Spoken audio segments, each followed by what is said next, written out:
Hi, everybody. This is Mo from Mo's Interviews. I have with me today a guest named Kevin. He is a cat owner and lover of cats. If you'd like to be interviewed, please email me at mauricetroop 814 if you'd like to be interviewed, if you have an interesting story to tell. So let's get right to it. Kevin, how are you today? I'm doing okay. Great. So we're here to talk about your love for cats and being a cat owner. First of all, let's talk about if you could tell me like what city and state you're from, a little bit about your growing up, just a little bit. Erie, PA, born and raised here. I had a cat growing up, and I never really, uh, I never really thought about being a pet parent myself until about 2007, when I had the opportunity to take over custody of two cats. And since then, they've made an impression on me. The unconditional love you receive really changes you. And I'm not the same person I was before I started taking care of them. What do you remember about your cat that you grew that was when you were a child? What do you remember about that cat? Um, Very affectionate. He could put up with a lot. Being I had we had two older sisters, and I was the youngest. And he was just very good natured. He put up with a lot of things, and he never really gave people any problems, so to speak. Okay. When you say put up with a lot of things, what do you mean? What does that mean to a person? Uh, Bust, Busting around with them, being a child, maybe being a little bit too rough with them and things like that. Oh, okay. Okay. So once you became an adult, tell me about tell me about your first cat experience as Uh, an well, I happened to be in a relationship, and she had two cats, and he came up to me and he licked my nose. He kind of adopted me. Mhm. That And was really it. right. And what was the name of that cat? Big boy. Okay, how long did you have Big Boy? About 12 years. And tell me about some memories that you have with Big Boy. Can you Um, share? kind of a kind of a grumpy old character. And one of the things she did, um, I would have to give him medicine every day. He had some he had some different medical problems. When I was done giving him medicine, I had to clean around his eyes and come under his chin. I would pick him up and hold him. He would put his paw on my chest, and Mm, I was the only one allowed to hold him. Nobody else was. mm. And how long did you have Big Boy? About 12 years. Okay, so like around 2019 or something like that, around Yeah, there. 2019. And did he unfortunately pass away or what happened? Yes. Uh, Unfortunately, this happens with cats. When they get older, you have organ failure. When he went into kidney failure 4.5 years ago, he threw up blood. Mm, Clearly, clearly, an animal throwing up blood is not good. right. When I took him to the vet to be checked out, there are three kidney values: uh, creatine, STNA, and BUN, and they were all above normal. Among other things, she had a gas bubble in his stomach. The one good eye he had left, there was a cataract in that. There was just a laundry list of things that was wrong with him, Right. not just a kidney failure. Then when I brought him home, I wanted to see how much. I knew that the final chapter was there, and I couldn't get him to eat anything. He literally didn't eat anything for about a week. And unfortunately, that told me everything I needed to know, because I can't let him starve to death. I can't do that, because Right, that was what was going to happen here. right, I had two choices. One, call the veterinarian and technician and have them come to the residence and put your cat down, or watch them starve to death. And that option's unthinkable to me. I just couldn't do that. right. Kevin, when you own a cat, say you're sitting there watching TV on the couch or something like that, do they pretty much keep to themselves, or do they come like, sit next to you? What happens? Oh, she'll sit next to me. She likes attention. She'll either sit next to me or crawl up on my lap. One of the two. Oh, okay. Does the cats that you've owned, do they like when you pet them, or when you kind of like rub their fur, or is They're that it? uh, Angelina loves attention, so she loves attention from people, and she loves people. She doesn't like other cats. Hmm. Unfortunately, when I adopted her, she told me she doesn't like other cats. Right. How did you figure that out? Well, you apply to adopt an animal, and then you meet her, and she was interacting with me for about a half an hour, Hmm. giving me head bonks, rubbing her torso against me, and all that. And there were 20 other cats in the building. No other cat was interacting with me but Angelina.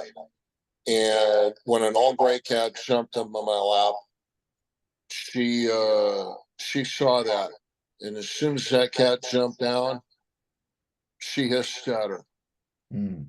So that pretty much told me everything I needed to know. That was Right. Go ahead. clearly when that happens, you're being told something. One, she's choosing you. Two, uh, if you adopt her, you don't adopt anybody else. That's basically it. Right. So, what do you think? I mean, I know people who've had like a lot of cats in the same house. Is that something you have to kind of like bring them all in like at the same time, or how does that work? Um, what I would tell you, don't take on don't take on more cats. First of all, that than you can afford.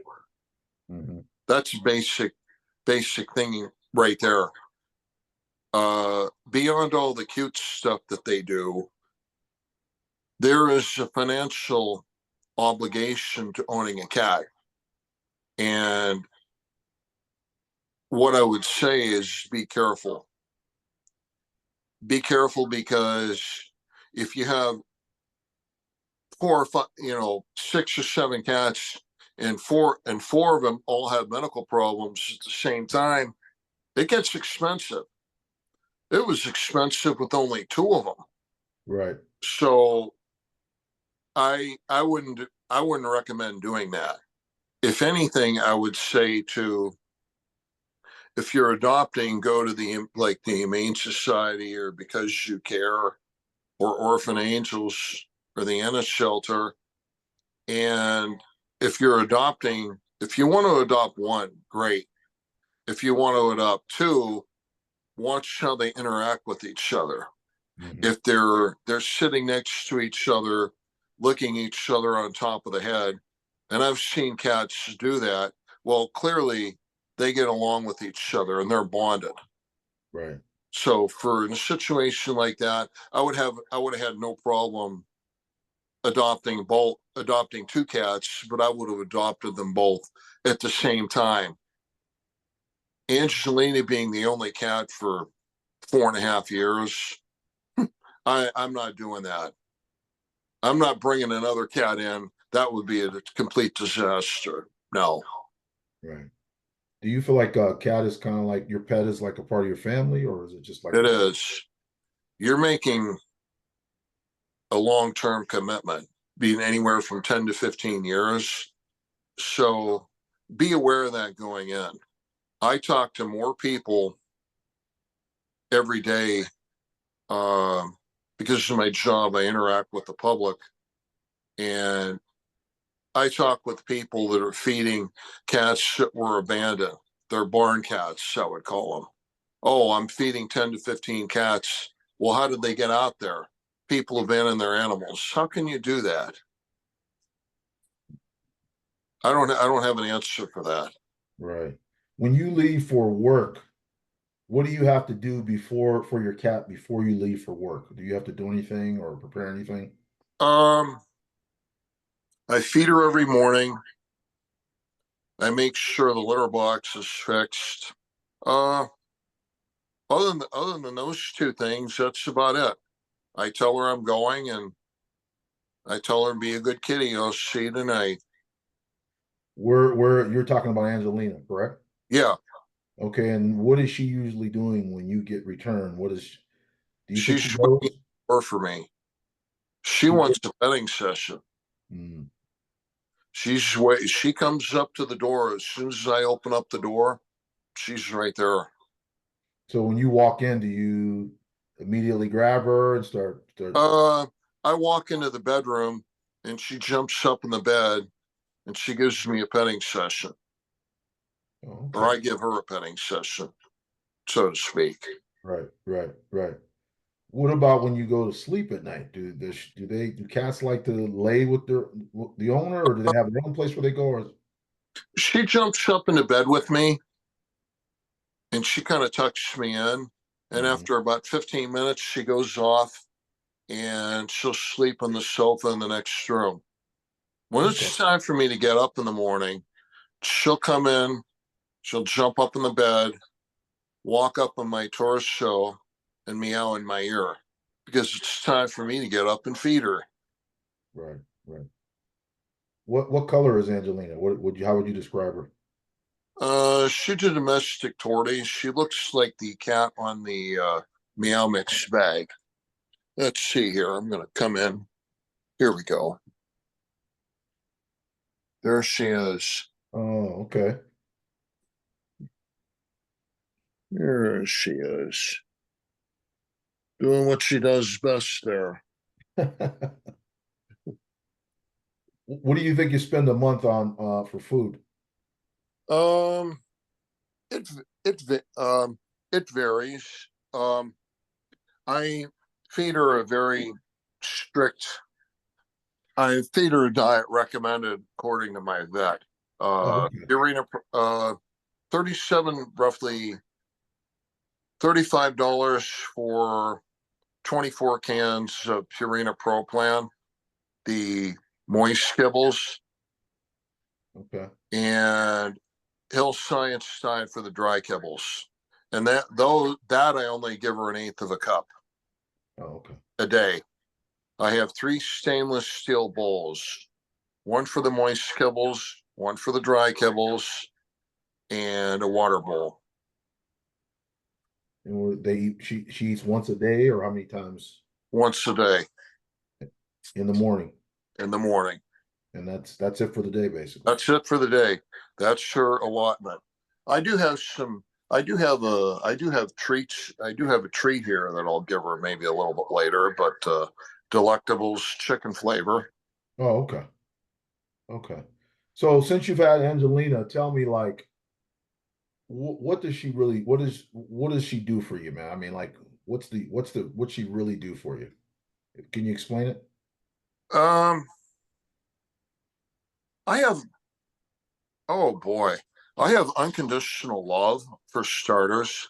Secondly, when I come back here, she's always waiting for me. She's overjoyed to see me, like I've been gone for 2 or 3 days. She'll nuzzle my nose and start purring and go from the foot of the bed to the head of the bed and everything else. And she's overjoyed to see me. It's the unconditional love. Um, it fills the void. in someone's life. At least it does for me. I can't speak for anybody else. Right. Right. Anything else? Anything you'd share with someone who's thinking about getting a cat? Okay. Um, go to an animal shelter and meet some cats and have an idea of what you're looking for, personality and temperament wise, because no two cats are alike. First of all, second of all, if you adopt from an animal shelter, you'll get their medical history, whether they're ideally you want to have a cat that is feline, leukemia, and FIV negative. Uh-huh. Two, bloodborne diseases transmitted by bites or through sex. And FIV is actually stands for feline immunodeficiency virus. Hmm. So uh, once you decide to adopt a cat, you buy the accoutrements, uh, stainless steel bowls, one for the moist kibbles, one for the dry kibbles, one for the water, a dinner mat. What else? And keep your cat inside for those reasons. Um, and get a veterinarian that you trust. I can recommend somebody, but she's been my veterinarian since 2007. Hmm. Kevin, do you are there things that cats do that you don't want them to do? Are there things like that that they do, or Oh, of course there are. Um, what are some of those just for cat owners that might, people who might be? okay. Well, one of them, they like to jump up on things. The other two would jump up on the table. And um, one of the things they would do, you would, in order to get them out of that, what you would do would be get some placemats that you don't want to, that you don't care what happens to them. And you Okay. get double stick tape, maybe about that wide or so, called sticky paws. Put it on the placemats. When they jump up on the table, their paws will get stuck on the placemats with the sticky tape, and they don't like that. Mm, So guess what? They jump down on their own. right. Now, when I went through that with the other two, it didn't happen instantly. It took about maybe 2 months or so before they stopped doing it, because they recognize once they jump up there that all this unpleasant stuff happens. Right, right. They start to know that. It's not about you. You don't have to be there for this to work. Mm, I've had I've had this happen when I've been home, and all of a sudden you hear a clang, crash. You go in the kitchen. Oh, another broken coffee mug again. There were a number of broken coffee mugs over that one. So that happens anyway. That's just part of having a cat. right, right, right. And get them a sisal scratching post and a cat tower they can climb up on to give them a perch to look out over things. Uh, That certainly doesn't hurt anything. I don't have one. I'd have to rearrange my place to figure out to have a place to put it. right. Is that why you see them looking out the windows a lot? They like to look out windows, or They like to look, yeah, she likes to look out the window. As long as she looks out and she doesn't go outside, it'll never happen. The only time she goes anywhere, I put her in the carrier to do it. right, right. Well, Kevin, hey, I appreciate your time today. Is there anything that you think I missed that we need to share today about cats or about you yourself as a cat owner? Or... Um, oh boy.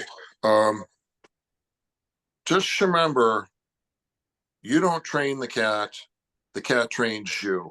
That's anybody that's ever had a cat knows what that means. The cat trains you. Mm. You're once you're a pet parent, when you get home, you're not in charge anymore. They are. They there's an old saying that cats have staff. You work for the cat. Nothing is more evident around here than that. Mhm. I I work for her most of the time. Right. There are times I have to take some time for me, but that's necessary anyway. Right. But I would say this: don't take on more cats that you can afford, Mhm. because proper terror cats can get expensive.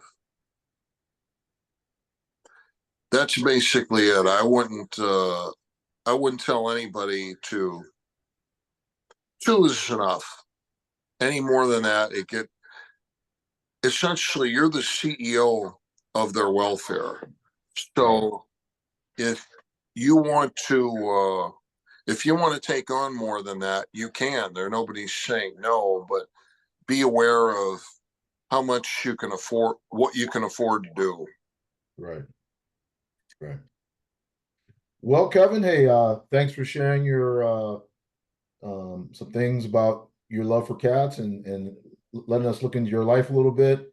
And appreciate your time today. Thank you. Thank you. Thanks, Kevin. Have a great night. You too. Bye for now.